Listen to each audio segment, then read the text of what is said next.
Well, good morning, good afternoon, good evening to everyone, and wherever you are. This is the Wrestling Fans Insight Sunday Takedown, November 12th. On this fine day, we have our host, William. How you doing, brother? Well, the past couple of weeks have been extremely busy and hectic, so I'm a little tired, but everything seems to be going in the right direction for me. So great. So God's answered your prayers. We're not going to get into that. All right. And we also have Carlos with us. How you doing, brother? Good. How are you guys? Happy Sunday. Yeah, happy Sunday to you. That didn't sound very energetic there, dude. I'm tired. I got home from Oakland yesterday. I had to go straight to work, and then I thought I was gonna just get to be on the register at work, and then the person called in sick, so I was running around the floor all day. And so yeah, it's been a busy week. It's like when you have your fun, you have to pay because it usually means you have to sacrifice elsewhere, but it was worth it. You need us to come over and beat some asses? No, thank you. Well, not yours, but somebody else. No, I mean it's good. It's just life is life sometimes, you got to just do what you got to do. But no, I'm just exhausted, I'm just tired. No, understandable. Everybody has life happening, unfortunately that's what Thank you, Dr. Phil. Shut up. That's what happened to us this past week. Unfortunately, we weren't able to do our normal Wednesday show, but Carlos did manage to get a space in Thursday night, so looked like it kind of went well, but looked like he had some little bit of technical difficulties. Yeah, I did. Like I usually I usually clear out my cache and then my memory on my phone every at least a couple days a week because that seems to help my my X app work better. But I forgot to do it before the show, and then I think I was just trying to do too many things on my phone, and it caused me to lose hearing. And the thing is like I think if I would ask everybody to exit the space and come back in, I think I would have been okay. And I think that's something I might try next time. But at the same time, it's like, even though it's my space I'm hosting, it's not just about me. Like we have a lot of our other co-host Bryan was there, and then we have other people like Christopher who does the YouTube channel. He's on our wrestling page. They were there too, just helping out. Leroy was there, Nasty Leroy was there, and they were having a good time and they were keeping the conversation going. So I was like, hey, as long as they're going, let's just let it keep going. And I talked to Bryan and he just said that he could only do about an hour, but after that he did the hour, we cut it off, and I just went on and did another space, not recorded afterwards, just to chill and talk with the usuals. Oh, okay. So that explains why I couldn't find that one. I was looking all around. I'm like, oh, all I got is that 1 hour they did. So no, I just sometimes people like they just don't want. They don't, sometimes if you don't record, and that's the thing. Like one of my friends, his name's Caribbean Life. He's from I forget what the island over there in the Caribbean. I forget which one it was, but like he was I think because it wasn't recorded, he was more like willing to talk with us, and we were just talking about wrestling, and it was a fun time, Yeah, and there's nothing wrong with that. If you don't want to join in on a recorded space, that's cool. But don't ever be afraid to give your opinions out there and all that too. Oh yeah, and at the same time, I just I wasn't worried about trying to record it again after I figured especially with Leroy and Chris, them they can go for hours, and so I figured let's just keep it to an hour. Just I figured the other one was good enough for this recording. And so we were just talking about wrestling, and he was just asking wrestling questions, and we were just talking about it was a good time, like I enjoy hearing other people's fandom, and he was sharing with us like what they get, like they get WWE live, and but and AEW is free, but it's later on in the day, but they can stay up and watch WWE. It's just interesting to hear about the different contracts. Like I was listening to us when I was coming home from Oakland yesterday. I was listening to Talk Is Jericho too. And there was guys from China who were started like a new wrestling federation. And no matter what you call it, like if in China, they're going to call wrestling WWE because that's what it's used to. So even if it's AEW, they still refer to it as WWE. So it's just interesting to like listen to things and just hear how different countries perceive the sport that we all love. It's kind of cool. Very awesome. Yeah, he lives in Barbados. He's a psychology teacher in Barbados. Caribbean Life. Oh, interesting. Yeah, so in that it's just interesting to see how he's a wrestling fan, and then I asked him, if he talks about wrestling psychology in class, and he says he does, and so it was a fun conversation. Yeah, that's something very different for outside the borders there. Yeah, so it was just a cool time. It was like I said, we already had the other show, but maybe next time I will try recording it again if we do another one. But at the same time, I figured we had enough for the podcast, so I just let it be that time.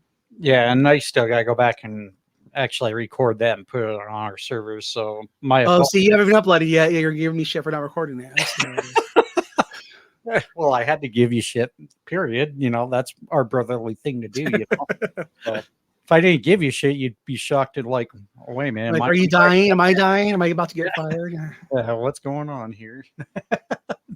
But we don't really have a whole lot of topics to talk about today.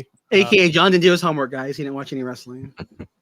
Well, actually, in fairness, you're kind of right on that. I actually had to spend most of the morning reading the results to catch up with what went on last week. So I also had a very busy week too. Had to hurry get the trailer winterized before the damn ice and snow come into effect for our next few months here, which I'm really dreading. So, but William, you said you watched programming. What's your thoughts as far as how it went this week? They're still kind of just laying low and not really doing anything fantastical. I think the biggest thing that happened was the vacating of the TV title from Samoa Joe. Yeah, that one's the one that really intrigued me. It's a little weird because I believe his title reign ended at 572 days. Is that correct? I think so. Yeah, so that I'm a little stunned they didn't decide to continue on with that. But I also understand why they would have him vacate the title if he's focusing more on the AEW World Championship. So no, to me that was the stupidest storyline ever in a while. Well, give your take on that, Carlos. Let's let it all out today. Well, so we're just gonna random. So we're gonna talk about this first. So I just thought it was dumb because to me, like the Ring of Honor's titles are prestigious when you want them to be, but they're not going to be when you don't want them to be. And the fact that MJF is the current Ring of Honor Tag Team Champion, he currently has 2 titles. So you're saying that Samoa Joe can't have 2 titles too? And to me, unless Samoa Joe's going to be the guy, if you're proud about being the longest Ring of Honor champion, why wouldn't you still continue the title? And then also 2 other things. Why not put someone else over? Like, why not have Keith Lee win the title? To me, unless Samoa Joe's going to win this championship, which I highly doubt, because again, these guys just fought at, what was it? Grand Slam, and he beat Joe easily, cleanly. And so I think it was cleanly at least. And so so what's the point of them fighting again? Unless Samoa Joe wins the title, I'm okay with the storyline. If he doesn't win the title and that's not the plan, this is stupid, and I'm not a fan of it. Because it just diminishes the Ring of Honor TV title more. And why not have Joe put someone else over? Again, someone else could have came out and could have attacked him. You could have had the Devil attack him. Again, there could have been there's so many other things they could have done if they didn't want to have Samoa Joe lose cleanly. They could have had him be in a triple threat match, and he could have not took the pin. There's just other ways to elevate somebody instead of doing this, which makes it seem like beneath Samoa Joe. It's just stupid. Well, in some ways, we know Switchblade Jay White and MJF are going to go at full gear this next coming Saturday, correct? Yes. So that kind of, in a way, tells me maybe we're looking to see MJF actually retain over Jay White. He'll finally get the Triple B back in his possession. But I don't know. I think if you're going to have Samoa Joe drop that Ring of Honor World TV, Jesus, I can't talk. That World TV title. I'll just call it the short term. I think that is the direction they're probably going to look at. Maybe they'll put that championship on Joe and have MJF go back hunting for that championship once again. Which again, to me, that's like I said, if Samoa Joe wins the title, then this is okay. But if he doesn't beat MJF, then this was the stupidest storyline ever. Again, I just doesn't make any that's the only thing that can excuse this. That could excuse this is if Samoa Joe is going to beat MJF. This is where it gets curious for me, and this is the only interest that I took out of it. Is I could very easily see this turning into Joe does take the title. We're not exactly sure what MJF's plans are for 2024. He might not resign. I think he's re-signed already. I don't think Tony Khan would be giving him all the storyline and doing all the stuff for him if he wasn't signed already. That's just my belief. I think every time they bring that up, they're just playing playing us fans, because I'm right there with Carlos. I think secretively they've already had a deal signed. They're just going to wait till 2024 when. And they really haven't done that storyline anymore because the storyline only really makes sense as a heel. It doesn't make sense as a face. Right. If he was a heel threatening to leave with the title, it makes more sense. But as a face, it just doesn't make any sense. He got the jacket made with this says 2024 on it, but other than that, he really has not talked about it recently on TV. Because again, it doesn't make sense for a face to be having a storyline like that. And again, I don't think Tony Khan will be doing all this stuff. Unless he was already re-signed. It just doesn't make any sense. Especially when they're fist bumping each other at the scrummage right after the event, that's kind of a I think that's already been a done deal. But Tony Khan realizes too that he had to re-sign MJF at any cost, and I think MJF likes being there. I mean, you can tell the guy kind of. This comes off as like someone he has creative freedom there, so why not stay there? Why not stay there and be the face instead of he could be the face of WWE, but it could take a while. Where here he's like the king's king here, king of the. Well, and my worry is I don't think WWE would know what to do with MJF, to be honest. I think they're just too stacked for what they have right now, and where you mentioned MJF has the creative freedom. He's actually done really well with it. In fact, he's also been involved with a lot of some of the actual creative with some of the other talent too, which has made it a little more interesting as of late. We still got a few things that they need to work on, especially the women's division. But I don't know. I don't see him leaving. I mean, like Pat Buck is his, for those that don't know, he was trained at Creative Pro, where Pat Buck is from, and so Pat Buck is literally his trainer. And so I just, with all that stuff, and I know, and him and Max, they train together. The Iron Savages. I don't. And he's the one who kind of helped get Max in the door, got the Iron Savages jobs, got Chris Challenger there. I really don't see him leaving. I really don't. No, I think actually MJF contributes more to AEW than. And I'm not gonna insult the talent that there, but I think he's done a better job than what Cody and the rest of the Elite have done for the AEW. Is that a fair statement? That he's done more for AEW? Yeah, as far as bringing in some of the up. Oh yeah, I mean, all you got to do is look at Grand Slam. I mean, look at like this year at Grand Slam. I think they had only sold like 5,000 tickets, and then MJF went on a media blitz for a whole week, and they got literally 10,000 people in there. So yeah, he's done more. He's like he definitely gets them more recognition, gets people talking more about him as a heel. And again, like I talked about this, I was talking about this with other friends of mine. I think I want to see him be the one in the devil mask, and I wouldn't mind seeing Ric Flair be the one whispering in his ear, to make him, and then have Ric Flair pass the moniker over to him, the dirtiest player in the game. Because I think he's much better as I like that. Again, I just want him back as the asshole heel. But yeah, he's done way more for AEW than any of those guys have done by far. And he's like their biggest success story too, besides the Acclaim, like showing somebody who's like pretty much a homegrown talent. Yeah, he was a major MLW and stuff like that, but he wasn't like there. Like he literally got over with them. Like he's their biggest success story, and I wouldn't let that leave at any cost. Now that we've kind of went off the rails a little bit. So actually, Carlos, you had the opportunity to go to a couple of the shows this week. Why don't you give us how your experience went?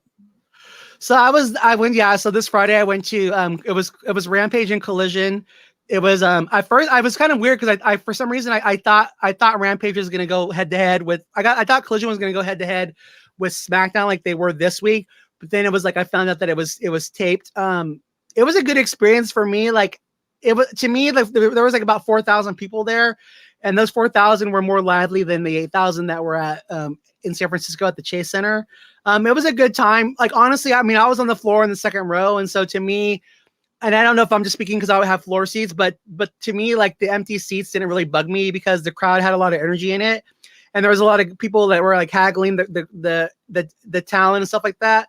The thing that I liked that they did this time and again, because they taped 2 Ring of Honor matches in the very beginning, which was 2 women matches. And that's what I did. And I didn't really like that because to me, I feel like Tony Khan just views the women as filler. And it proves that even more by just having, I'm going to throw 2 women's matches on Ring of Honor. We'll tape them before. So there was 2 women matches that started the card. And then from there, QT Marshall came out and he was with Aaron Solo. And he said he was doing an open challenge for his AAA title to anybody who's from the Bay, to anyone who's from the East Bay, and Aaron Solo's from the Bay Area, so he actually challenged QT, which was kind of fun to watch. QT retained, and then from there they recorded Collision. I mean, Rampage was live, so that was cool. It was funny because Preston Vance came out and fought Ricky Starks, and in Ricky Starks, the fans love Ricky Starks. You can have him be a heel, but he's like that MJF heel where the fans just love him anyway. So it's funny because they're trying to make Preston Vance, they're trying to make all those inaugural Goblins, they're trying to make those guys all faces. But when you're having him in there against Ricky Starks, it just didn't come off well. So it was funny because the fans were cheering Ricky and not really into Preston. But that was a really fun match. The whole card was really good. The main event of Rampage was Commander and El Vikingo, the Hijo or El whatever. They fought FTR in a tag match, and that match was so freaking good. So if you haven't watched it yet, I definitely say go back and watch it. It was amazing. FTR won, but it was just a well done match. And again, East Bay, a lot of Hispanic crowds, so the fans were really into it. So after that, they taped Collision.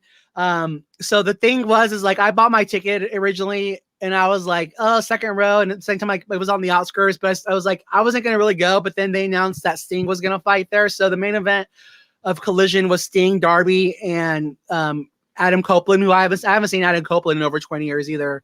And so it was them against the Righteous and what's the big guy's name? That's with Jake Roberts. Lance Archer. Yeah, and that was a really good match. And Sting took the brunt of it. Sting's the one who took the beating, and had to make the hot tag. And then it was a really good match. But the thing that people don't know is this: they actually recorded that match third, even though it was the main event. And then after that, they had 5 more matches, which is kind of like, okay, you're gonna ask people to stay after this. I would have stayed it for the main event, but I get it.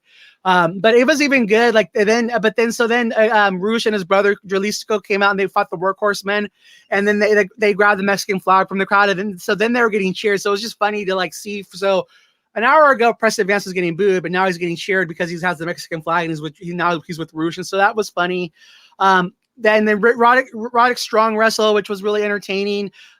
Willow and Julia Hart had the match of the night. In my opinion, they did a really good job. They wrestled a really good match.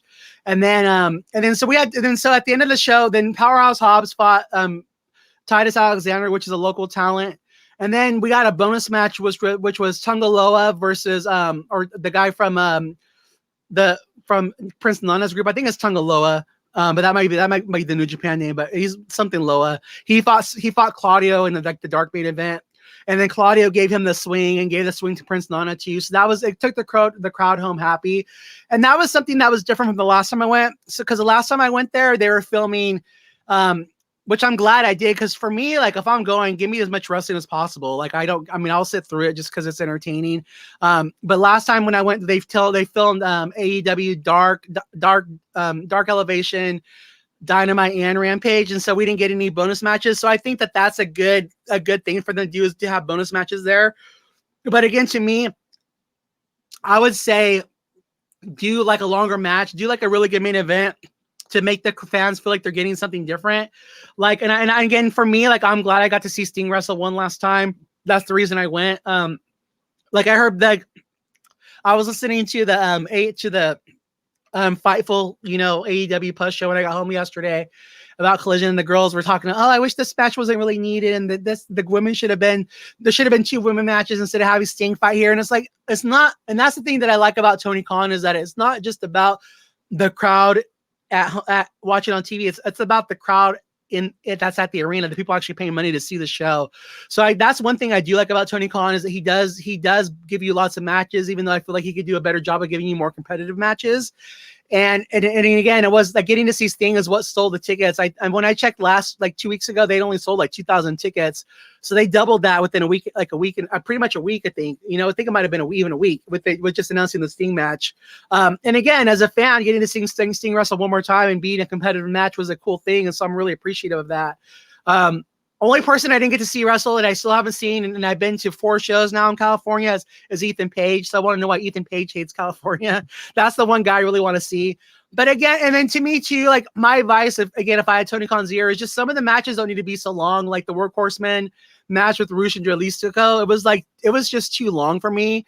And I feel like they should just do some more quicker matches. Like again, like I don't need to see somebody who I know is going to lose have a competitive match. Like it's okay to have like squash matches with regular talent, but it was a fun time. The crowd was really hot. And again, I think Oakland and Sacramento are definitely 2 areas that he needs to come to more. Yeah, I think I definitely would stay away from Salt Lake after that last turnout. Yeah.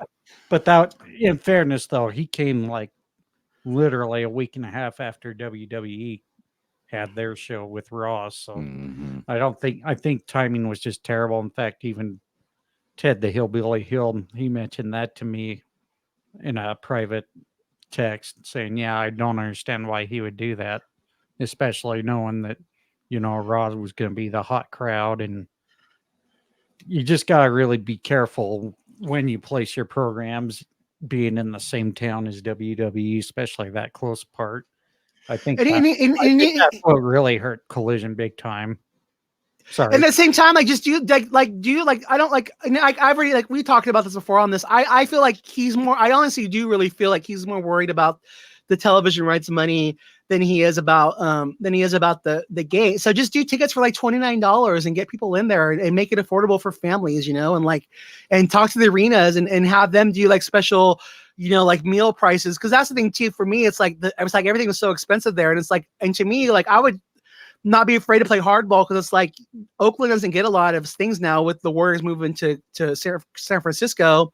So I'd be like, hey, we're gonna bring an event, but can you guys make it more family affordable, and make it something that families can afford to go to, and have them offer free parking, like get a good crowd in there and get people like to especially on Collision when you're doing shows on a Friday or Saturday, just get people to come experience the product. Just you do 29 instead of like trying to be that. You're never going to be WWE, Tony Khan. You're just not. But there's nothing wrong with being a strong number 2. Like again, I don't think Pepsi's mad because they're not Coke. Pepsi is strong enough of a brand on their own, and that's like, and I think that's what he just needs to realize. Like, quit trying to go in there right after WWE's been in there. And if you're going to, then make it really affordable for people so they can go and experience your product because it's fun to watch live. I mean, the crowd gets into it. The crowd heckles there. It's more of a like indie feeling. And I'm not trying to, and when I say that, I'm not calling them an indie show. It's just not so overly produced like WWE. You have a lot more single people going there, like more of your like regular wrestling fans, where WWE is a very like family television crowd that they're going there because that's WWE's in town and it's a family event to go to. And that's what AEW needs to work on being too, but just being like a cheap alternative, that people can go and enjoy and not have to spend the amount of money they spend at WWE. I think that could really be their market niche, Instead of trying to come in expensive, and then you're lowering the seats, looking dumb because you're having to offer 2-for-1s because you came in too pricey in the first place. Well, and that's something that BC Hunter talked about on his last episode of Wrestling with the Truth podcast. Is so many people expect AEW and WWE to be the same product, and they're not the same product, and there's nothing wrong with that. Just the biggest thing is quit acting like WWE or AEW are the only wrestling promotions around. There's nothing wrong with just being a fan of those promotions strictly, but just don't make it sound like one is always going to be superior than the other. They both have their pros. They both have their cons. Just enjoy wrestling. Yeah, I mean, to me, like I look at AEW almost like the Justice League, because you get, besides the stars at WWE, you get like if they get all these different talents from all these different wrestling promotions and everything else, and even from the independents, and it's like you're getting to watch these cool matches that you would never get to see in WWE. So it's like, just as a fan, appreciate that and quit being so jaded about it. And then again, like if it wasn't for them, guys like a Paul White, like a Mark Henry, Adam Copeland, these guys wouldn't have they wouldn't have somewhere to go. And also, like, because they're around your superstars that you do love, if you're a WWE stan, they're getting paid better, and they're getting more creative freedom because there's competition that they can go to now. So everyone's better all around. And I think people forget how dead WWE was as a brand before Cody Rhodes went over there. You know, everyone has short-sightedness, but it's like having competition is going to makes everyone else better. It makes the wrestling product better, and it makes the whole. It's a win-win all around. So it's like, I don't understand this, you know, like, root for them. But at the same time, Tony Khan, there's nothing wrong with being the number 2 and offering people, especially when you're a billionaire, you're not worried about a stock price. Offer these people affordable times to go out. You're already paying the talent. So why not just utilize them and give the fans a good time? Well, and the other thing I want to point out too, you know, is, God damn it. Almost lost my train of thought here. The other thing that I just want to point out is there's no need to be like negative or nasty toward each other too. You know, go your separate ways if you're not liking the other product. You don't need to. Nobody says you have to watch both programs. Just watch what you like and leave each other alone. Be respectful of each other. You know, there's no need to be negative toward either brand. You know. And that's something like me, like, so like, because we do this podcast, and especially like at times, you know, we are a team. So like, even like now, like you guys, you know, you have the opportunity to go to a game and stuff like that. And so like, you know, I try to make sure I watch the product in case no one else gets to. I do, you know, and I have a schedule. I'm a single gay guy. I don't have a family.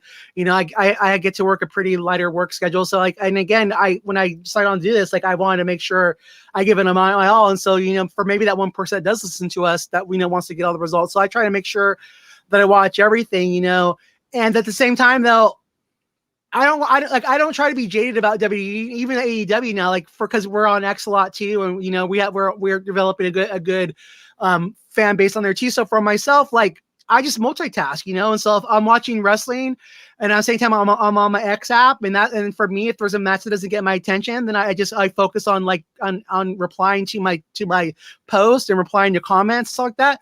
And then that's almost like my barometer now for wrestling, is they actually make me put my phone down and watch the match, you know, and that's something that I look to now. But it's so, just if you look at things from a different perspective, like, you can really quit the hate watching. Like, just look at it like, I'm gonna put on wrestling, and if it doesn't all catch my attention, okay, what's the best show? But at the same time, I guarantee you, every person has their phone in their hand. So just be conscious of that, you know, and realize you don't have to hate on it so much. Just be like, yeah, it didn't really catch my attention, but I had it on the background, you know, and I wish it would make me put my phone down. It's all about perspective, you know?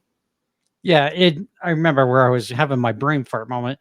Keep in mind, shut up, Will. Jesus. Always got to laugh. You know, the one thing I wanted to mention is for those of you who were watching just WWE only for the longest of time before AEW came on hand, everybody was griping and moaning. There's nothing really alternative out there. Well, there was. It's just they weren't on a bigger platform, and AEW took that swing to take a chance to go out. They got the deal with Turner, you know, to do TBS, TNT, stuff like that. But, you know, when you guys did Thursday on X Space, you talked about Impact. You guys showed Impact some love. I think if Impact got a little more eyes on it, people would be like, oh, wow, there's more good shit right here, you know? And that's just it too. Like with Impact Wrestling, you know, like that's like, even for me now, like, you know, I know you guys don't want to talk about CM Punk, but to me, like, why not? Like, I want to see him go to Impact now, you know, because again, if he can sell out the United Center once a year for Impact Wrestling, you know, why not do that? You know, if he can get them on the West Coast and and build their fan base, why not? You know, like let him go there and see if he can help that brand and see them thrive. You know, even like I was talking to my friends that, you know, I met from AEW, and I'm like, I wish Impact would come to California more. And they're like, well, they come to Vegas. I go, yeah, but if they came to San Francisco, I would go watch their show because I like the product. And like, too, like for me, like, yeah, it's not live. And again, you can bitch and complain about that. Or you can look at the other perspective and be like, when I go to watch it, I'm going to get to watch 2 shows. So as a fan, I'm going to get to watch 4 hours of action. And they do a good job of utilizing the whole roster. So the likelihood that you're going to go there and get to see the guys that you want to see wrestle is very high as well. You know, and like, even like for me, like, I was really sad because I didn't get to see Ethan Page wrestle, you know, and so I've been to like 4 shows and I haven't seen him. But if you get to go like to an Impact Wrestling, you know, your likelihood of getting to see all your favorite wrestlers is very high, you know, so that's something to look forward to as well, you know, and And even like that, so I appreciate the guys like Leroy who's in here right now. Hey, Leroy and Bryan too. Like he came in with some questions, that pertain to it and kind of shared knowledge on it, and so and that's what I recommend to fans too. If you're bored with WWE right now, or you've been watching AEW and it's not so good, take an hour that you would usually watch that and go give it to something else. Go give it to MLW. Go give it to Ohio Value Wrestling. Go give it to Impact Wrestling. Go check out the NWA. Why not? Or find some other independent show, Warrior Wrestling. Or go, instead of spending your time, go see a local show. Like give all these other give these other wrestlers some love. You don't have to give it all to the one brand. And like I was talking about too on the show, it's like if you were a fan of Cesaro or Daniel Bryan, or even or let's say Athena, or what's her name in WWE? Ember Moon, and you haven't seen them wrestle in AEW, like you're missing out, because to see these guys wrestle, or even Samoa Joe, like to see these guys wrestle unhinged and getting to see them actually use all their repertoire it's something else, and it's just like getting to see them actually get to utilize their talent more. It makes you, if you're a fan of them, I guarantee you, you cannot watch AEW not be more of a fan, because you actually get to see them better utilized and see them having a good time. And as a fan, how could you not appreciate that? Well, and also keep in mind, AEW works with a lot of the other promotions too. WWE does it every once in a while. I know recently, was it, trying to remember what brand they were last worked with. Was it New Japan or was it all WWE? I remember they were trying to work alongside with another brand. Might have been also Noah. I could be wrong. I think it was, wasn't it I think it was one they bought. Wasn't it like Prestige Wrestling or something like that in the UK? Maybe that's what it was. I just can't remember. But it just, for whatever reason, it seems like every time WWE tries to work with another promotion. Oh, it was Noah. It was Noah when they sent Shinsuke. Oh, okay. Yeah. It seems like every time they work with another promotion, things get soured, and usually we find out something that WWE did or the other promotion did, and then that turns away. Every time we watch AEW work with some of the other promotions, seems like they might have a spat here and there, but not as much as what WWE's had with the others. And we see that relationship keep working out better for the wrestling fans outside the WWE standum. You end up seeing New Japan, or every once in a while you'll see Impact. Now going back to TNA, you'll even see some talent from, and I can't believe I'm going to say this, GCW. That's not a knock on GCW. GCW just isn't for me, as much as I tried. But at the same time, though, I think the thing that you need to realize about GCW is not all their matches are hardcore matches. Like that. No. The only ones that drive me nuts is when they use the damn fluorescent lights. But yeah, but most times they're not even doing those kind of. They just that's what gets showcased. But a lot of times, like most of their matches aren't even like those hardcore kind of matches, though. Right. No, I think that was the only thing that turned me and Sarah off from it, was that seemed like what they were showcasing more. But yeah, every once in a while I'll try to watch it by myself, because I try to make sure I respect Sarah's likingness the nights we spend together. But it's just, but there's always something out there. And like Carlos mentioned, also support your independent wrestling too, especially if they're local. Get out there and watch them, because that's where a lot of your stars come from, folks. And that's what I miss. And that's what I miss about not having Dark Elevation or Dark No More being taped with AEW, because I would get to see somebody there, and then it's like, okay. And then when I see them advertised at a local show, it's like, oh, cool. I get to, I know this person now because I saw them on AEW television, and I think that that's something good too.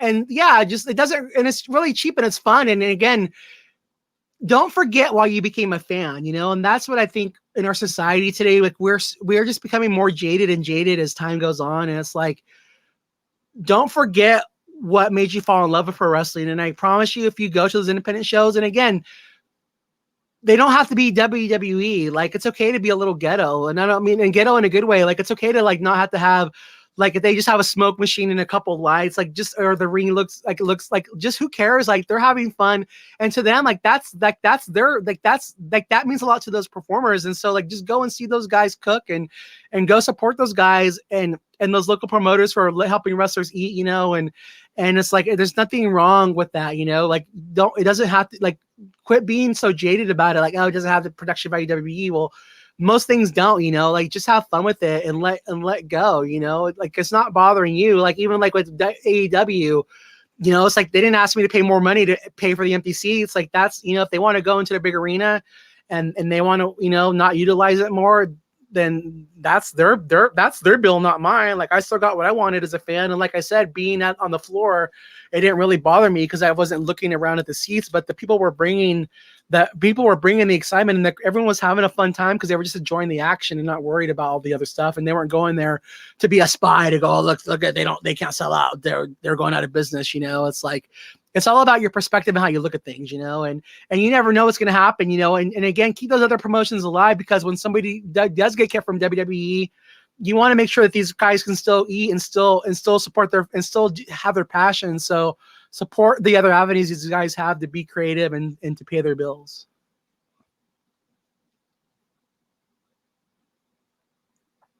And if for those of you in our X app space, if you want to have a shot to take the microphone, feel free to request it. One thing I do kind of want to also talk about is BC Hunter made a very, very great point. Oh, 1 second here. Sorry. There's always plenty of wrestling promotions out there to go and support. So, just don't be that one person that has to gripe and moan about all the other promotions. Just, sit back, enjoy it, watch it, be a little more positive. You'd be amazed how much more the environment is enjoyable once you have a little more positive mindset to it. So, did you have any shout outs to give out there, Carlos? Not yet. Before you go anywhere else, I want to ask, what do you guys think about NXT going to the CW network? You want my direct thoughts? Yeah. No, NWA really shot themselves in the foot. Yeah. And I don't know if anybody heard about it. I don't know if that was actual deal or if it was rumored, but it sounded like NWA had a really big contract they could have signed with CW, and it appalls me what the hell's his name? Billy Corbin was thinking, just letting that slide by. Well, he wanted it. He pushed for it. He wanted it. Oh, he did push for it? Yeah, it was his idea. Oh, well, why didn't they take it? No, what are you talking about? No, I thought you meant the cocaine thing. That was his idea, the cocaine spot. I'm not sure what you're talking about. So the reason, so you don't know. So also on their pay-per-view a couple weeks ago, they had a spot with James Mitchell where he was doing a bunch of cocaine with like some people backstage and stuff like that on the stage, and that's what what cost them their TV. That's what cost them their TV deal. Supposedly. Oh, okay. That's yeah. where... So yeah. So a couple weeks ago on their show, the Halloween one, they had it named after the devil. I forget the name of it. But there was a spot where James Mitchell is on the stage and he's doing like cocaine with some other people backstage and I want to say it was like cookers. They were supposed to be like, I think that was supposed to be like they're kind of the girls, like, like that was the extent of it. Yeah, they were doing cocaine on the thing, and so that spot was like, people were, and again, it's just like what they call, like, like I think it's like false, like what they have a word for it, but like acting like you're really upset, but you're not, and it's like, just like people were like, so they were getting, Leroy, they were getting things like, they're getting some things on there. So that's what cost them the deal. So supposedly what's being said is once they saw that spot, the CW, they went other places, and then they had talked to WWE, and from there, that's how the WWE deal got done, supposedly. Okay. Now that makes sense, because I didn't hear about that spot. Apparently I haven't had my eyes on NWA since the last pay-per-view where they did that tag team tournament, the one that Murdoch and Knox won, I guess. Yeah. So that was the thing. So they had that spot, and then and now, and according to Billy Corgan, like he still says he has a deal or whatever, but it's like, and then a lot of, there's no way. But at the same time, though, they can say face, because I know part of it was he was gonna do like a 12-week reality series, I think, with himself, and he was gonna. And the thing is, for his reality series, he was paying for the whole thing. So he was going to cover all the costs for that, I think, to get the NWA on TV. But it was going to be like a thing of 12. I think it was like a 12-week series following him around as being the leader of that, and something like SRS talked about was like, well, WWE they're not going to be on CW until 2024. So they could technically still put the NWA on there for the next year or so, but there's no chance in hell they're going to be on there the same time as WWE.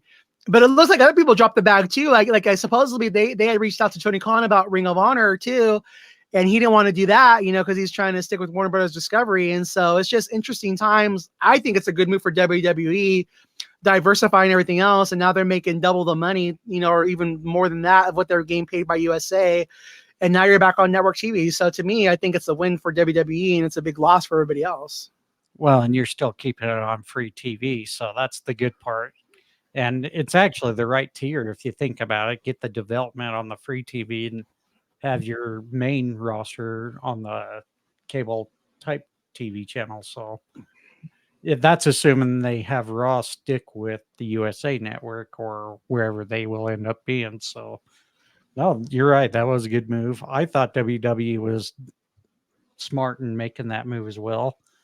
I just don't see WWE sticking with the contract, though. If CW still signed something with NWA, which I'm pretty sure they'll have a say in that.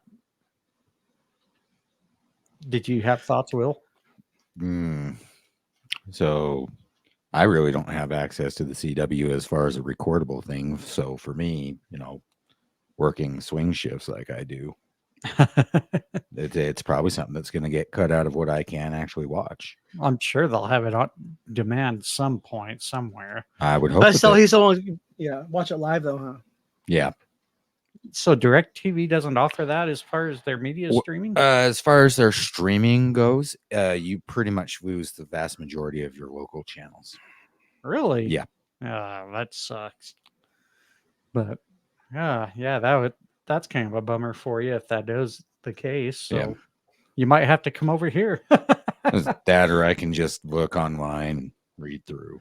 Yeah, pull what I did this week. So but anyways, I think they did good getting the NXT brand signed to that channel. So we'll see. But I was talking to Eric, on our friend Eric ED90 on X, and we were talking about the stock price, because he had bought some stock in WWE right before before they announced the TV deal and everything else. And the day that they announced the deal with SmackDown going over to USA and leaving Fox, they gained another, what was it, $500 million, $400. They gained $400 million in revenue there.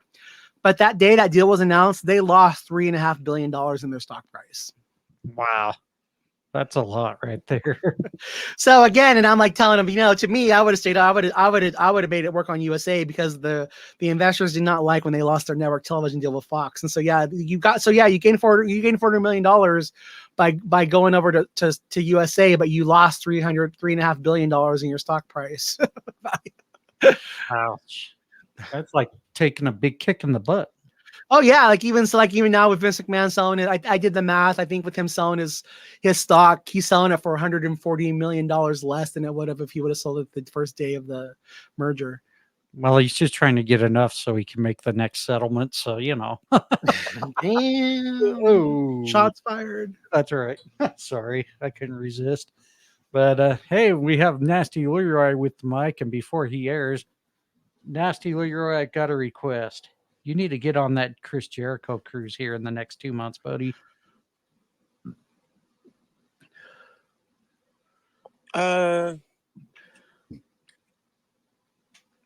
Yeah, we working on that. Yes. We're working on it. And if I'm gonna have a request too, Leroy, if you that does happen, you're gonna have to attack John on the cruise for me. Put him through a table. You know what? I will let Leroy do that to me. Oh yes, yes. Cool. You heard it here, folks. Again,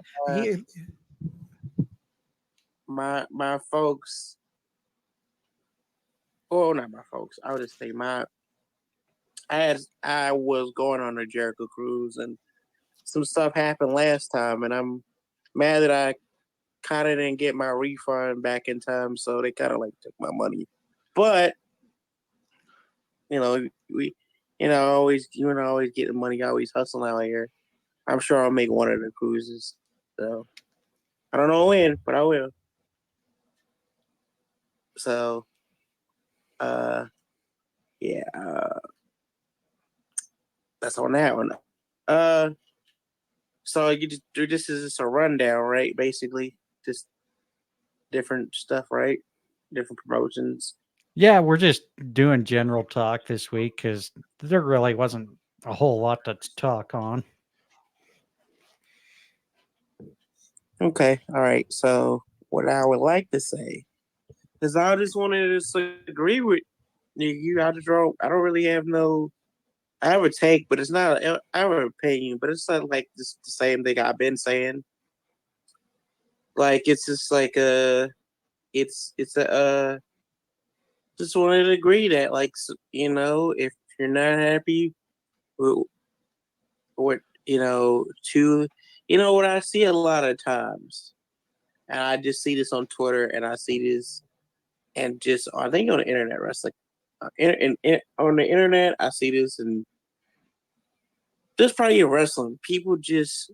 I notice it's either AEW, WWE, AEW, WWE, AEW, WWE, and like there's some podcasters out there, I'm sure. Like I follow one that he covered Impact and Independence, and for those, I like that because then you're getting outside of a lane.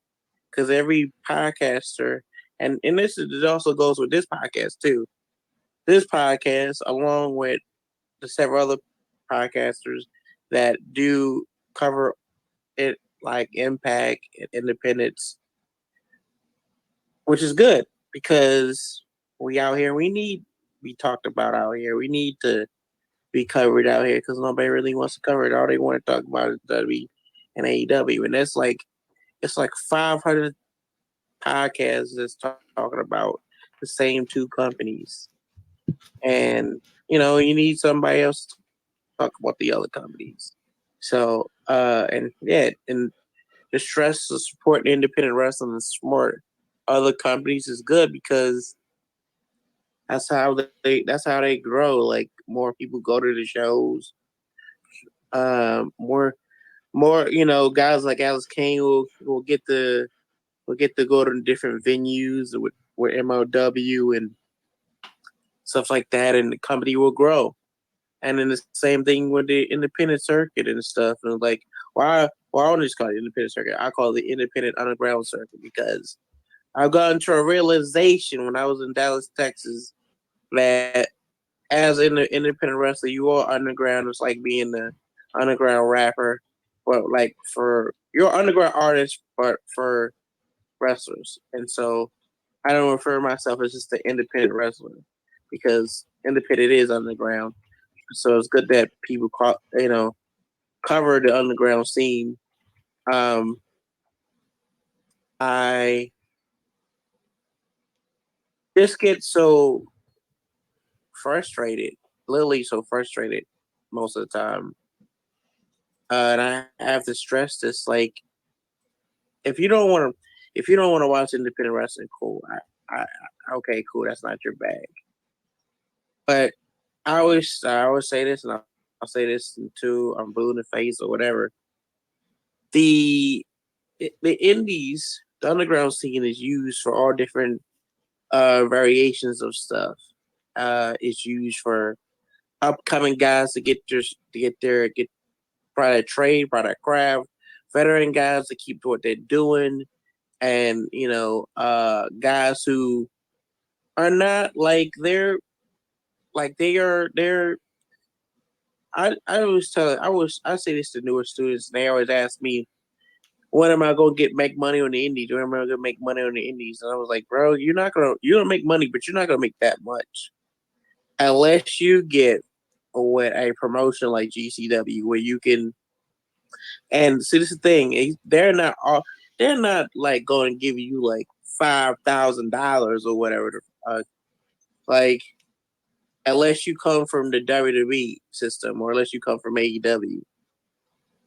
I won't say what the actual pay is, but they'll give you more than a lot of independent promotions. I'll say that.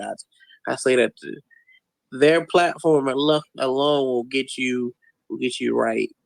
Not only their platform alone will get you right, they'll get you out there. And as much as I hate Matt Cardona, I will say this. I don't hate him. Let me say that. Much as I dislike him in his rap bastard, I will give the proper respect, and I said this before. He gave the proper respect on the Surf City podcast. It's like when he left WWE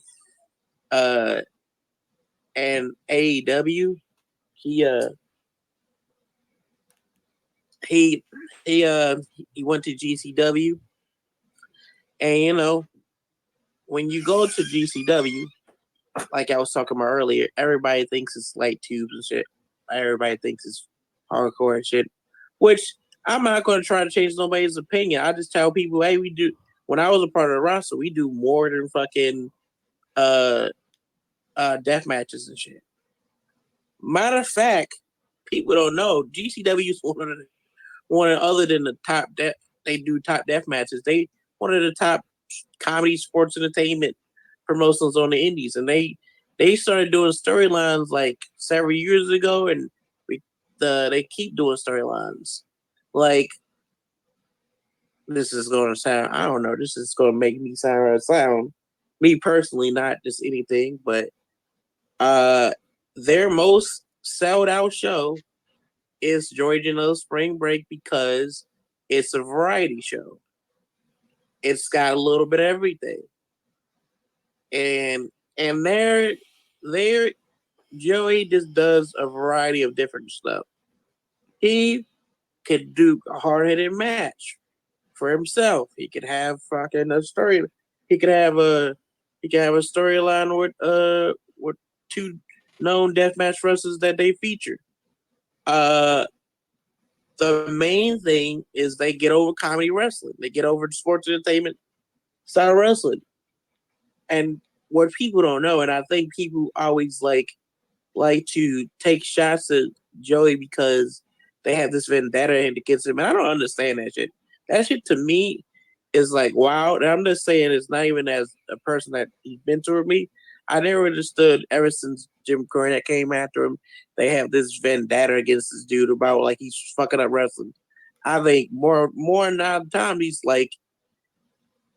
got more. He's got more like different style, a variety style pro wrestling in himself, but mostly in his show.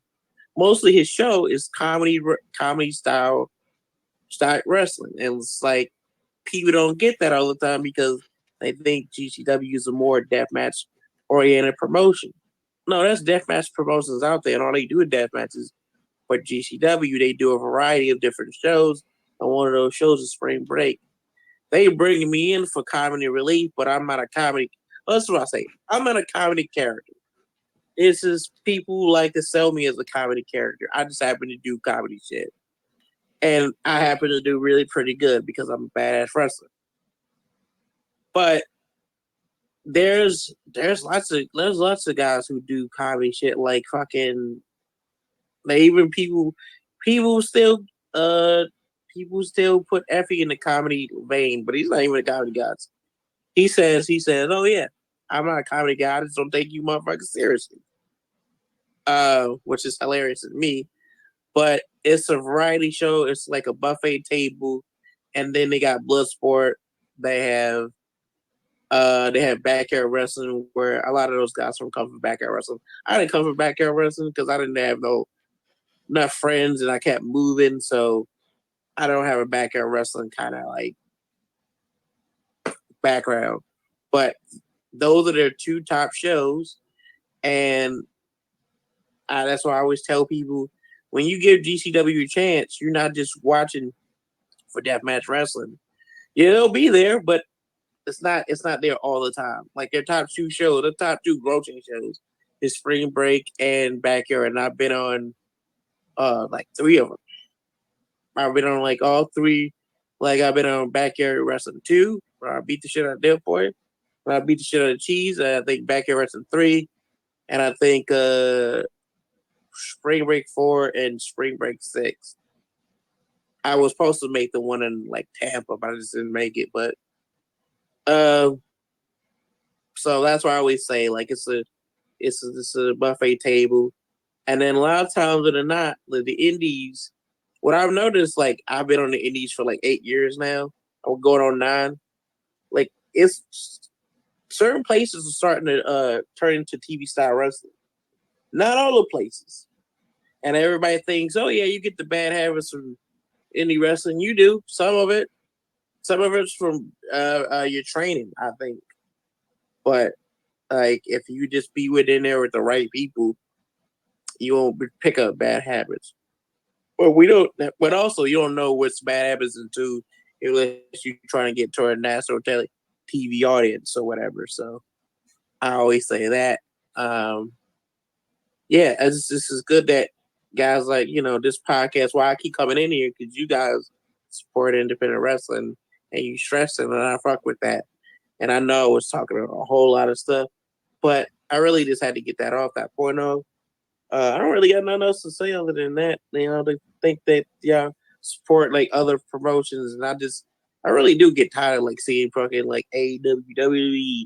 Like what's going here, bro? Can you reach outside of those two companies for once? Like I literally subscribe to my friends, not just because she's on there, because they was talking about Impact. I was like, oh, thank God, another podcast to talk about Impact. Like when there's promotions outside of like the main two promotions that everybody wants to gloss over, I'll be happy when people cover Impact. I'll be happy when people cover MLW because I'm sure they're out there. But the more that I find, I'm going to support and I'm going to be a part of the community of the podcast and thing. And I thank you guys for having me and all that good stuff. So. No, we appreciate you coming on and joining us every time you get a chance. We know you're busy like all the others out there, and to get a talent's perspective on anything regarding, how fans react to the product and everything, especially the IWC. It's always nice to see how it takes a toll or your guys' perceptions seeing that type of engagement online, And I just think that's something that IWC can really be much better on is realizing that if there's something you don't like, you don't necessarily need to respond. Just scroll on by or, move on to the next big thing. You don't always need to focus on hate watching or whatnot. Just go enjoy the things you enjoy. Make your life simpler, not harder. And, I think Carlos has echoed that sentiment many a times. I think one of the other things that just kind of ruins it for me too is ever since really internet's gotten big and everybody now has a piece of it, I think dirt sheets is also one of the biggest things that kind of contributes to what I don't like about how the internet engages in wrestling communities because there's always going to be good takes, there's going to be bad takes, wrong takes, right takes. I mean, it's just a matter of how you enjoy it. Do you feel that same way, Carlos?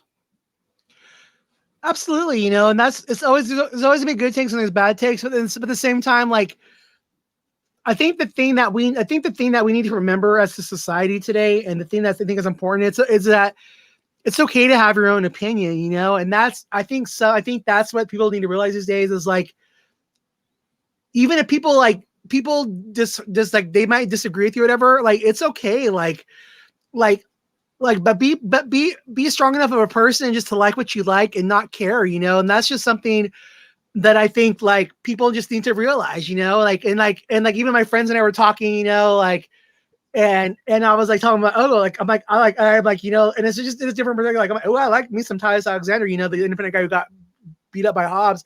He's easy on the eyes, you know. And then that's something else too. It's like, just enjoy it for what it is. Like, if you're gonna go to an independent show and think like it's gonna be like some big promotion, like, it's not going to be. So just enjoy it for what it is, and be grateful that you're getting to see something in your local area, you know.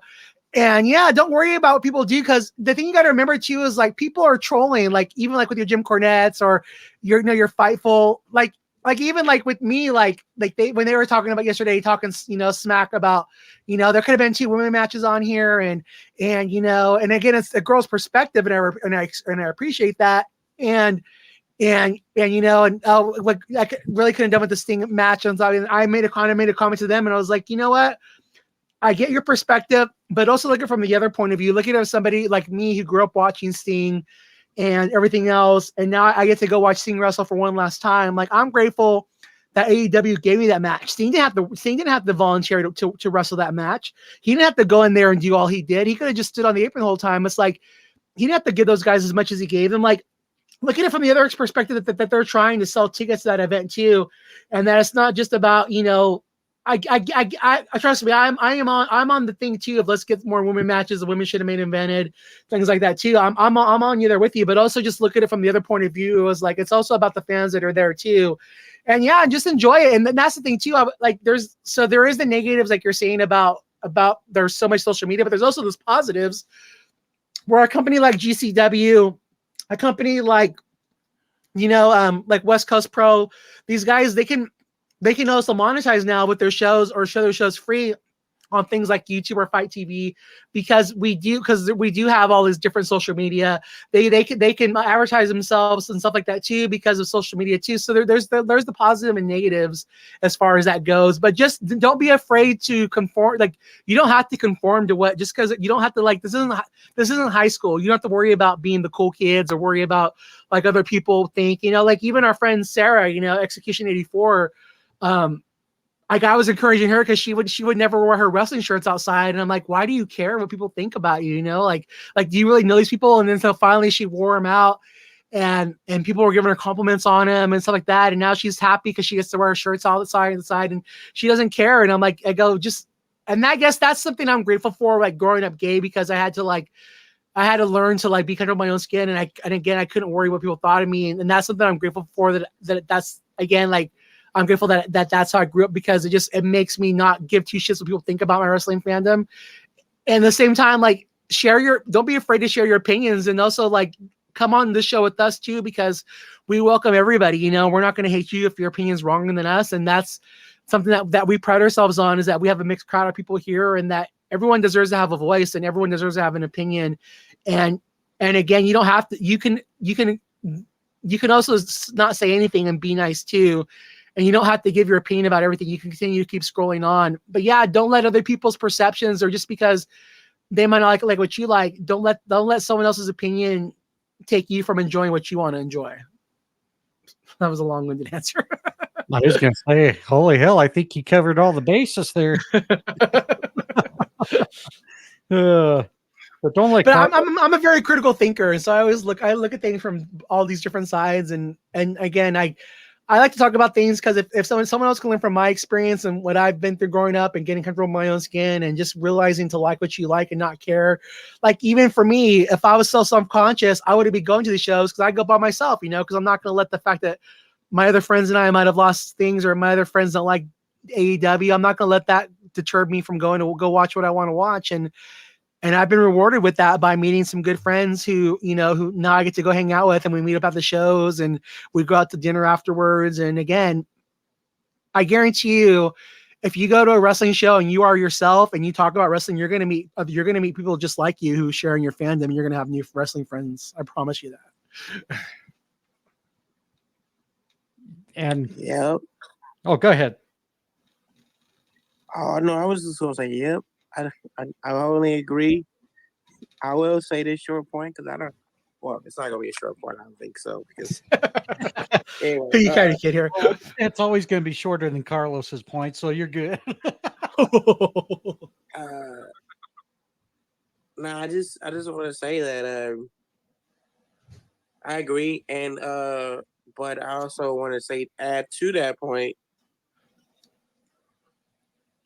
with a lot of you said you being self confident and being about your wrestling fandom and wearing it out, and the other girl she was wanted to wear our t-shirts. I remember there was a time where maybe years ago when I wasn't really into, oh, I would say in my teens. I would say mostly in my teens. I really wasn't into wrestling, and I kind of like always dipped in and out of wrestling. And I think the only thing that kept my attention was ECW.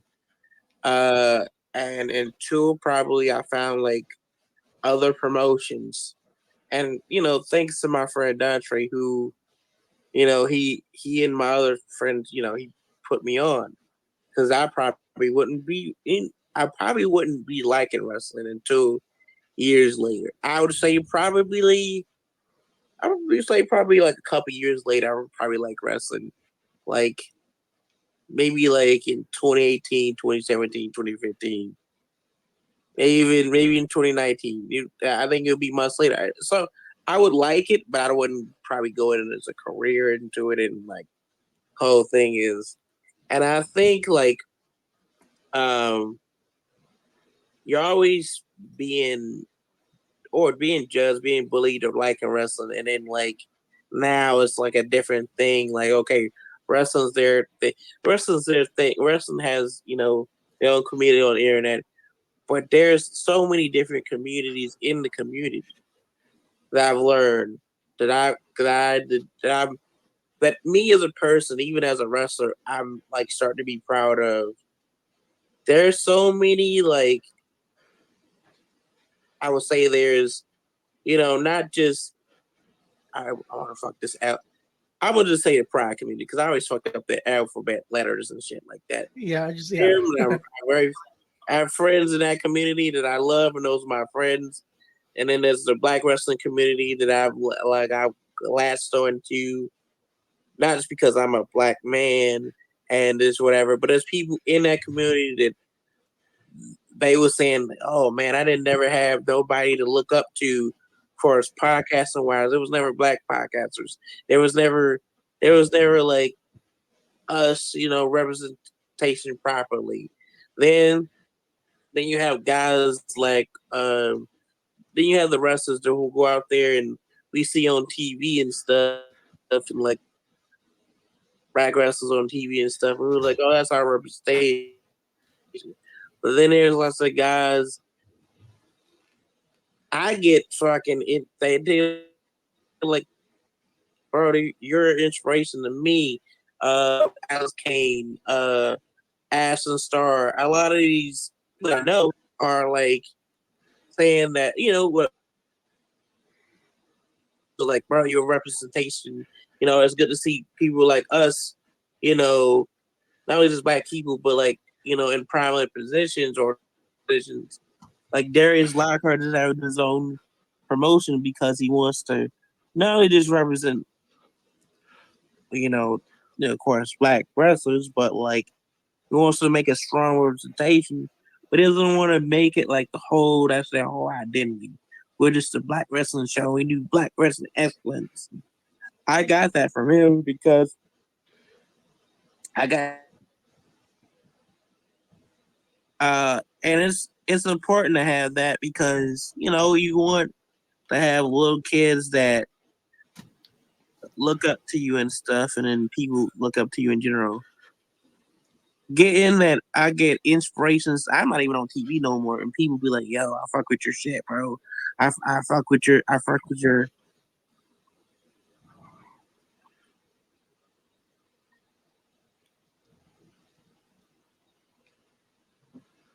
Did we lose him? No, I think I'm not sure. I think you still there, Leroy? All right, so I had something go off on my phone. I was like, "What the fuck going on?" I was literally near. I thought it was on my phone, but it was near my phone. I was like, "What the fuck?" It was It was on my watch. My bad. No.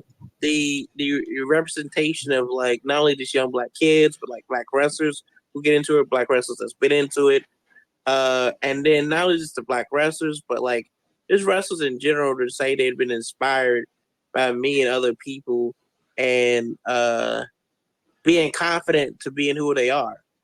Not only just the fans, but the wrestlers and people. And I hate. So the one thing you never hear me say is the industry or the business. I fucking hate those words. I just don't like. It just sounds wrong. I'll say wrestling world before I'll say anything else. I would like this industry. It's just very. I hate saying that shit, but like this in the wrestling world of there's a whole lot of like different groups, but now like I don't say I'm a trailblazer. Motherfucker, or somebody called me a trailblazer one time. I said, stop that shit. I am not no goddamn trailblazer. Stop it. I said, you leave that shit to Effie and fucking other people that are actual trailblazers. I'm just a fucking man who likes to entertain and likes to have fun. I am not a trailblazer. I fucking it's not even like I get mad at them. It's like I get you call me the goat or whatever, but like, bro, I'm not a goat. I'm just me. I'm just doing me. I'm having fun. Like if you get inspired, cool. I like that. That's cool. But don't call me no goat. Don't call me a trailblazer because I'm not doing anything trailblazing. I would just say this right now. I take from a lot of stuff that I like. But I take the inspiration out. It's a lot of inspiration that I like. The people who I say are inspirations, I mean, the people who I say are trailblazers, Abby, he has literally created his own space. And I remember watching him years ago when he was like at Fast Wrestling, and I was his coach. You know, certain people have that charisma that you just stick to him, and like he just had a certain aura about him. Like you just like, damn, who the fuck is that? Uh,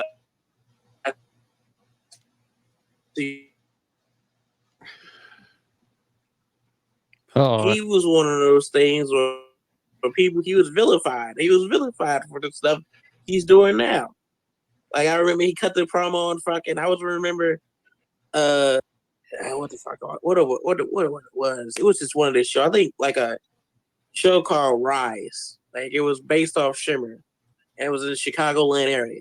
After he used to be cutting promos and like I followed him because of his promos and of his shoot interviews and stuff like that, and people disliked him because it's the same thing I was saying about Joey earlier.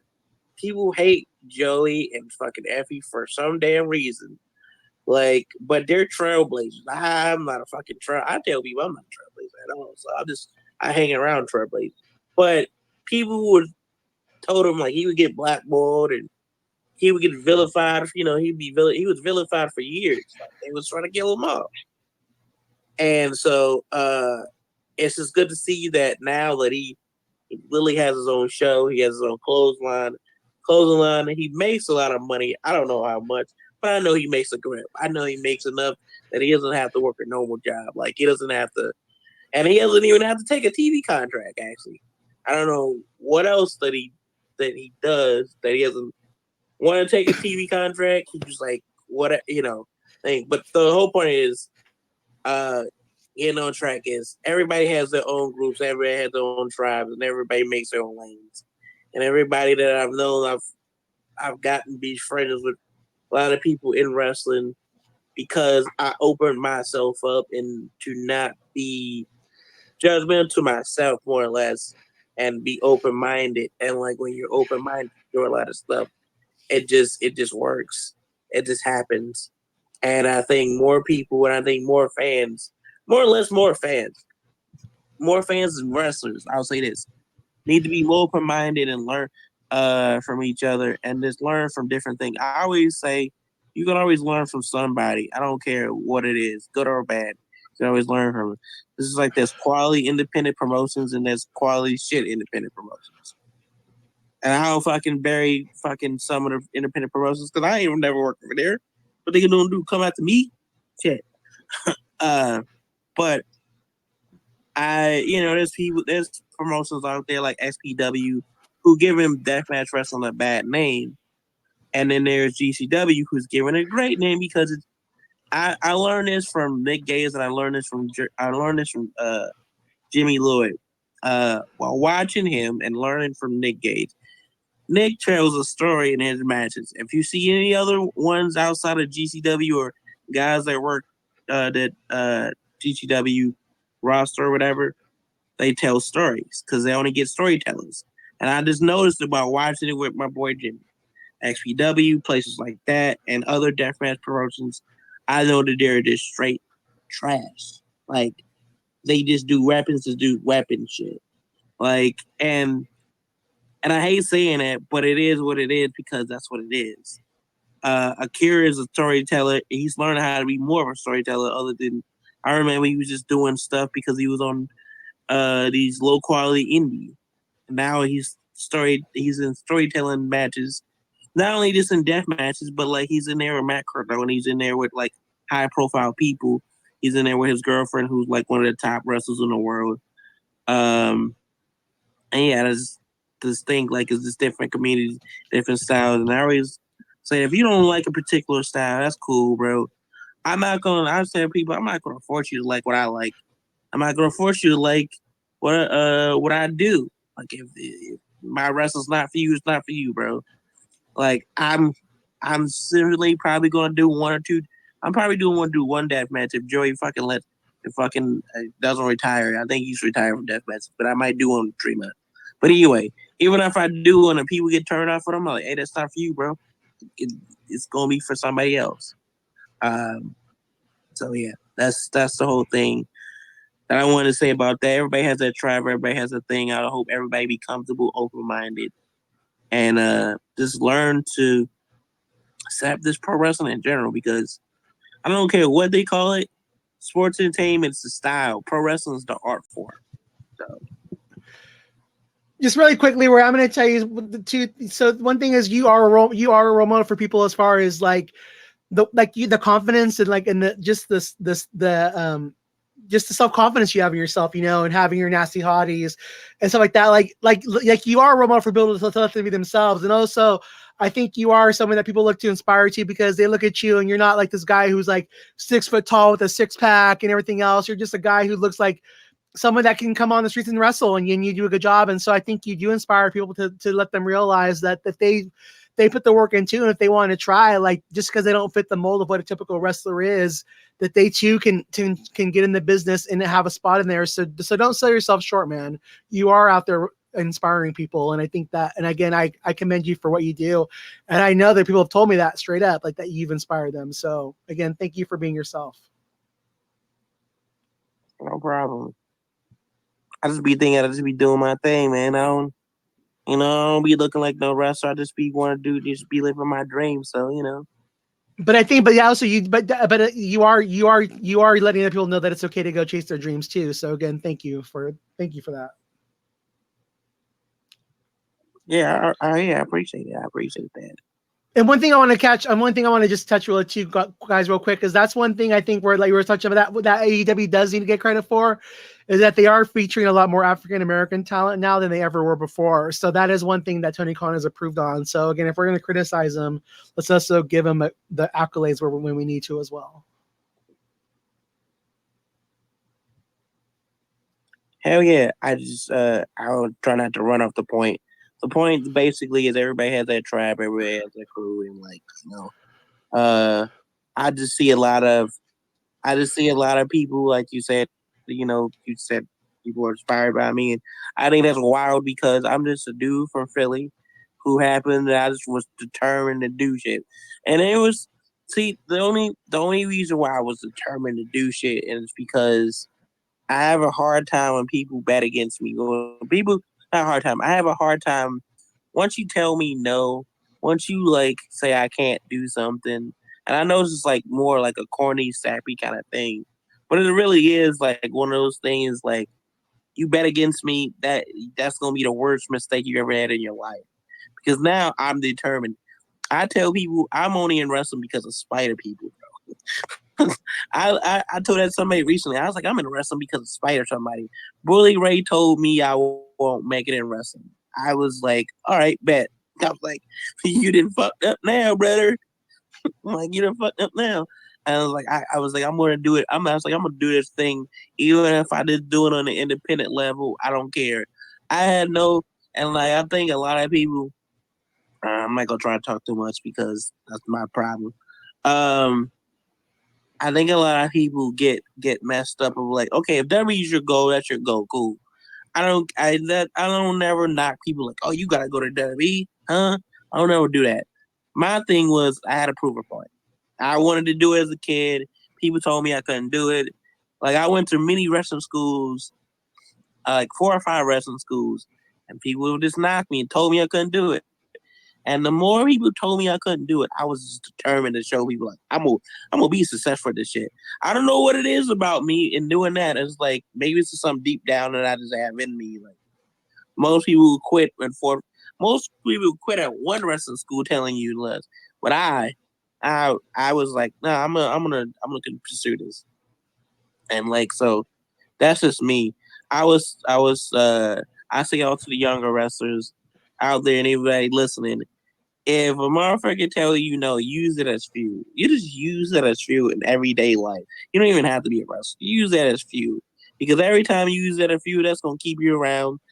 That's gonna keep you successful, I think, because if I never signed a national television contract ever in my life, I've done some cool shit in wrestling and I'm happy in my heart that I've done what I said I was gonna do. I was gonna be a wrestler. I've been a wrestler. I've been to multiple different states. From a kid from Philadelphia, Pennsylvania, from Germantown, and just give you a little thing what Germantown's like is now it's more gentrified. Germantown was this hood that I grew up in, and it was actually a hood that cops didn't even want to come to most of the time, only if they had to. My baseball coach, I didn't play baseball to Atlanta, but hockey coaches, most of my coaches didn't like to come to my house, didn't like to come to the foster care system because it was on the bad side of the neighborhood. And I'm not making like, oh, I'm a guy from the hood, whatever type shit. It's just the shit I was dealt with. And then I moved around a lot as a kid. I literally thought I wasn't just going to be in anything because everybody's like, oh, you're not good at sports. You're not. The only thing I was halfly good at was hockey. Baseball was okay. Wrestling, I was actually good at shit because I fucking felt like I understood it more. I wanted to be a tag team wrestler when I first started tag team wrestling, the Dudleys and stuff. And I was like, yo, me and my friend Don Tree, we gonna be tag team champions, and we gonna be, we gonna be the guys in the tag team division, and we don't care. We didn't care if it was the Indies or it was TNA or whatever. Also, we wanted to be on the Indies and do TNA at the same time. But yeah, I just was like, the thing was no, like you can't do this. You're not made for this, or like, hey, and it's the reputable people. Like, and I don't care. I'll tell people like reputable trainers that you go to and told me, nah, this ain't for you, but this ain't for you. And then I just was like, look, I'm like, okay, but you gonna still see me.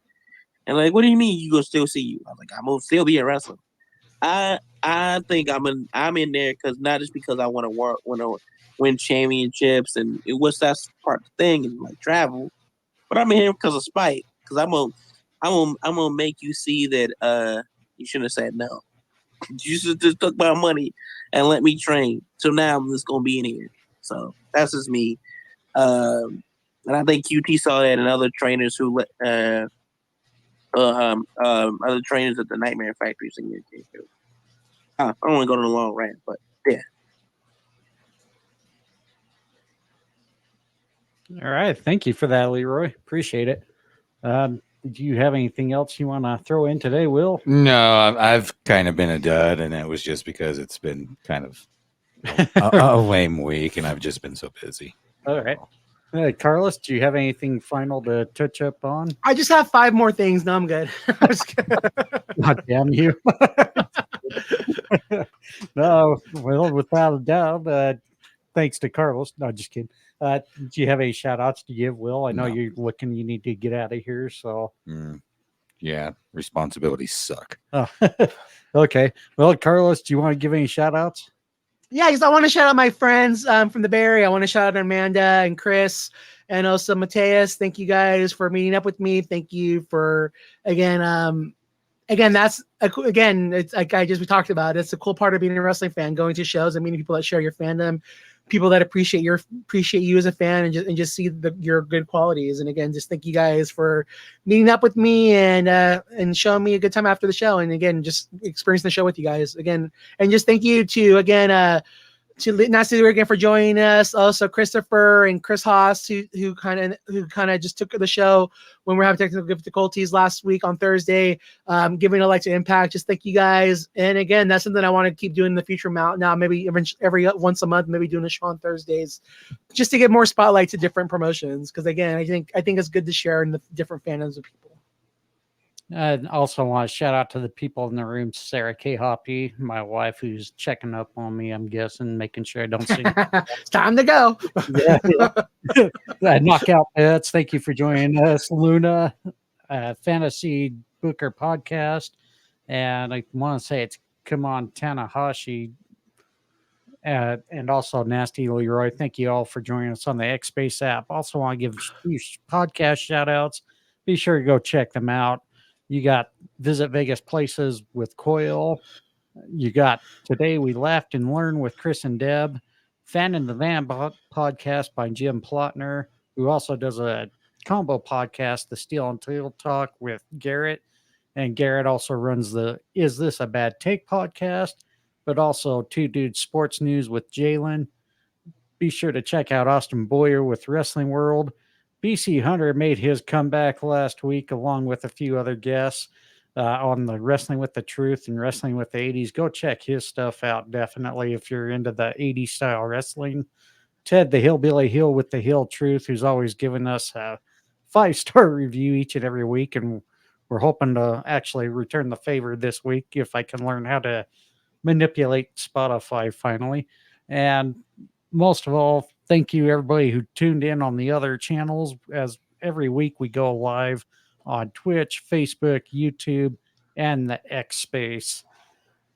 Also want a big shout out at StreamYard, Spotify for podcasters, and X Space app for getting us on the live multicast each and every week, live on Sundays, usually on Wednesdays. We'll hopefully be maybe adding another show here shortly come 2024. It's in the works. We're just waiting to get getting all the fun things in place here. So there's going to be a lot of planning going on here the next couple of months. So if I can get things to work out, we may even have 2 additional shows coming up. So we'll see how it will work out. But also, you can catch us on Facebook. If you go to the groups part of Facebook, just find us under the Fans of Pro Wrestling. We also have 2 websites, thefansofprowrestling.com, also wrestlingfansinsight.com. If you go to that, you'll find all the links to your favorite audio platforms where you can listen to all of our episodes we've done live and recorded. Also on Twitch, you can find us at the Fans of Pro Wrestling. On the X app, you can find me at WF Inside Podcast. William? At William Hoppe 8. Carlos? At C to the LOS 77 and also at Conquer the No. And also check out Heather, who's been missing in action, but she's still around. She's hopefully going to be coming back at the first of the year. You can check her out at Bama Girl _4_ EVA, at Bama Girl Forever, Roll Tide Bitches, but also our other counterpart who has his YouTube show. That. And Bryan, who has his YouTube show at Tap Out Talk. You can follow him at the Bryan Adkins on X Space. And also go to our YouTube page at Wrestling Fans Insight. And Carlos, you also have Instagram, right? Yep, at Rainbow Goodness _. And you can follow me on there as well, the Fans of Pro Wrestling. And with that, I thought your thing was Jim Cornette stand number 1. My bad. You could also follow that nasty man on his comedy stand-up routine in your local area. I'll be doing some tours soon. Follow me on Instagram at Official Nance Leroy. That Nance Leroy on X, Twitter. If you want merchandise, brainbustertees.com/Nance Leroy. Nasty Hottie Jackets on foyerwear.com, and more exclusive shit's coming out. And also the Nasty Takeover Tour. Nasty Express Tour is coming. 2024 we coming. The Nasty team is coming. So if you haven't seen the Nasty team, you will get to see them. All the tag teams, we coming for you. Violence is Forever, we coming for them. We coming for the Bullet Club. We coming for it. Just about everybody in pro wrestling that is a group. And we about to reintroduce ourselves the only way we know how, the Nasty way, the Nasty Takeover style, as we do. Fuck Charles Mason, I'm gonna get his ass back. That fucking rat bastard. Punch me in goddamn face while I'm eating a low carb donut. God damn it. He still should got over that. Also, still, it's always fuck Mac Cardona, as always. And I don't care if he's a good guy, still fuck MJF, okay? I can't wait to roll power bomb the shit out of him. Okay. And I keep the same energy. Okay. I'll be like, oh, he's our scumbag. No, he ain't my scumbag. He's still a rat bastard. Anyway. If you want to follow my comedy stuff, I'm on Official Nasty on TikTok. That's mostly where I post my comedy stuff. That on Instagram. Yeah, just follow my journey. Oh yeah, and also can't forget this. Y'all got podcasts. I got a talk show. You can follow my talk show on YouTube. That's where AK That Man. Next week we're gonna be having one. I think she's like the cousin about The Rock or Chipakisi, but she's part of the bloodline. I don't know why he's family. On the Indies, her name is Big Daddy Ariana. Are we having her as a guest? Are we having Brian Keith as a guest?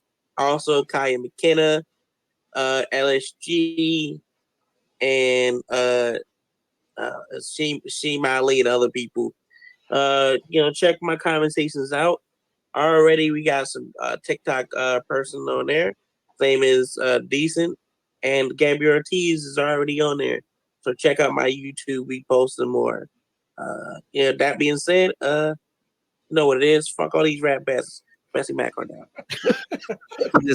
I keep the same energy. I was say that. I keep the same energy. I don't switch up because people are cheering for people out here. Support Impact Wrestling, support MLW, support the Boom Fight Club. Please, for the love of God, stop being one-sided and supporting two companies. Support all companies, especially support SEC. My dogs, my road dogs, the Highwaymen. Manswarner, go check his stuff out. Manders, go check his stuff out. Go follow him on One Call Manders. Follow Matt Justice on Twitter. Follow Effie. Follow all my peoples like that I tweet. Even if you just retweet it. Like support independent pro wrestling, underground scene. Yeah, we out. And since we don't have Chris Haas to do our normal intro, I'll just do our own. Thank you, each and every one of you, for tuning in. We'll be back Wednesday. Is that the plan, Carlos? Yeah, and so if you guys are going to join us, we'll be here at 7 or 10:15 Eastern time. Come with your predictions for Full Gear, and we'll have fun with it. Yeah. So again, we'll have a fun time with that, giving our predictions. I'll have to get yours, Will, so we can announce it. Is MJF gonna get powerbomb? That's all they predict. Is Nasty Leroy the devil? Again, bonus points. No, I'm too big to be the devil. I'm out here getting lean bumped out here, All right. Without any further ado, we're going to call it good. We will see you again Wednesday night, 10:15 Eastern time here on the X Space, and we will be live on all our normal channels. Don't be rat bastards, everybody. Yeah, don't be rat bastards, like Leroy said. Otherwise, we'll have to smack the shit out of you. Rat bastards get coal for Christmas from Santa. And remember, who's better than you? Nobody.